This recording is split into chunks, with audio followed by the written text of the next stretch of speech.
চন্দন দিয়ে এই টোটকা করতে পারলে খুব উপকার পাওয়া যাবে। জ্যোতিষশাস্ত্রে নানা ধরনের জিনিস দিয়ে টোটকা করার কথা বলা হয়েছে। তার মধ্যে একটি অনবদ্য টোটকা করার বস্তু হলো চন্দন কাঠ বা চন্দন কাঠের গুঁড়ো। চন্দন কাঠের মতো চন্দন কাঠের গুঁড়োর মধ্যে রয়েছে বিশেষ গুণাগুণ।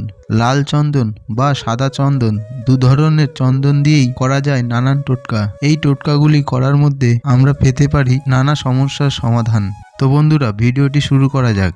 নাম্বার 1, সকালবেলা ঘুম থেকে উঠেই আমরা যখন জল দিয়ে মুখ হাত পা ধুই তখন হাতে চন্দন কাঠ ঘষে তারপর হাত ধুয়ে নিতে হবে। এতে জীবনের নানা সমস্যার সমাধান দ্রুত ঠিক হয়ে যাবে। নাম্বার 2, যখন কোনো গুরুত্বপূর্ণ কাজের বাইরে যাবেন তখন যেমন আমরা দইয়ের ফোঁটা কপালে লাগাই, তার সঙ্গে একটা চন্দনের ফোঁটা কপালে লাগিয়ে বাইরে যান। এর ফলে যে কাজে যাওয়াই হোক না কেন তার সাফল্য আসবেই। নাম্বার 3, ছেলে হোক বা মেয়ে, অনেক দিন ধরে বিবাহের জন্য দেখাশোনা করার পরেও বিবাহে বিলম্ব হচ্ছে, সেক্ষেত্রে একটি সাদা চন্দনের টুকরো পাত্র বা পাত্রীর হাতে দিয়ে তারপরে দেখাশোনার জন্য বসান। এর ফলে বিবাহ বিলম্ব কেটে যাবে। নাম্বার 4, হঠাৎ খুব বেশি ঘন ঘন বিপদের মুখে পড়তে হচ্ছে, সেক্ষেত্রে বিপদ থেকে রক্ষা পেতে একটি ছোট লাল চন্দনের টুকরো মা কালীর চরণে রেখে আসুন এবং পরের দিন চন্দন কাঠটা বাড়িতে নিয়ে এসে শুদ্ধ জায়গায় রেখে দিন। নাম্বার 5, কিছুটা গঙ্গা জলের মধ্যে হলুদ, চন্দনের গুঁড়ো বা গুঁড়ো সম্ভব না হলে চন্দন কাঠ বেটে